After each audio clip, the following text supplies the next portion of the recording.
But I'm not going to chase after him. He needs to grow up and deal with his own problems.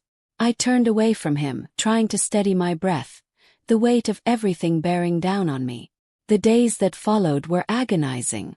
I spent every moment wondering where Ethan was, if he was safe, if he would come back. I tried calling him, but his phone went straight to voicemail. I even thought about driving around to find him, but I didn't know where to start.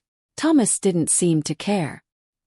He went about his business like nothing had changed, leaving me to carry the weight of my worry alone. One evening, as I sat in the living room staring at my phone, my friend Sophia called. "I haven't heard from you in a while, she said. Her voice filled with concern. Is everything okay?" I hesitated for a moment, unsure how to respond. "It's complicated," I said finally. "Complicated how?" She pressed. I ran a hand through my hair, exhaling a sigh. Ethan left. He didn't say where he was going or when he'd be back. "Did something happen?" She asked, her tone sharp. I hesitated again, the weight of the truth pressing on me. "It's just been tense lately," I said, avoiding the full truth. "Aha," Sophia said, clearly unconvinced. "Well, if you need someone to talk to, you know where to find me." "Thanks," I said quietly, but I wasn't sure I meant it. After hanging up, I sat for a long time, staring at the empty space where Ethan had once been. The house felt even emptier without him, and I found myself replaying our last conversation over and over. I thought about how he had looked at me, the raw vulnerability in his eyes. I thought about his question, the one I hadn't been able to answer honestly. "Was it just a mistake to you?" I didn't know. Maybe it was. Or maybe it was something more, something I wasn't ready to admit. All I knew was that I missed him, and that thought terrified me more than anything else. The emptiness Ethan left behind was unbearable. Days turned into weeks, and the silence in the house grew heavier with every passing moment.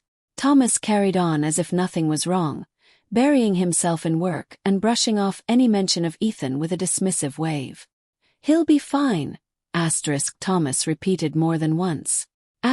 He always is. But I wasn't fine, and I didn't know if Ethan was either. I found myself driving aimlessly some afternoons, hoping, praying, that I might catch a glimpse of him walking down a street or sitting in a cafe.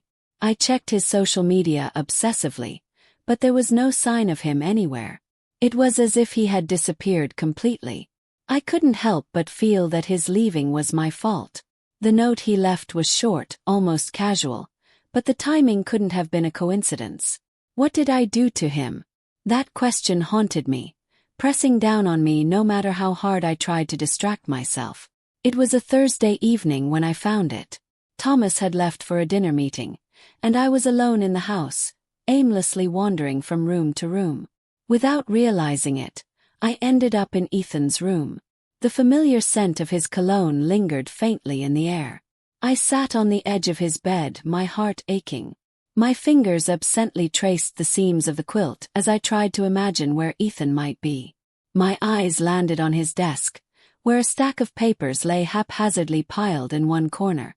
I didn't mean to snoop, at least that's what I told myself, but curiosity got the better of me.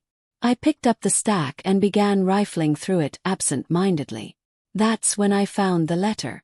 It wasn't addressed to me, but I knew immediately it was about me. "Dear Margaret, I don't know how to say this out loud, so I'm writing it instead.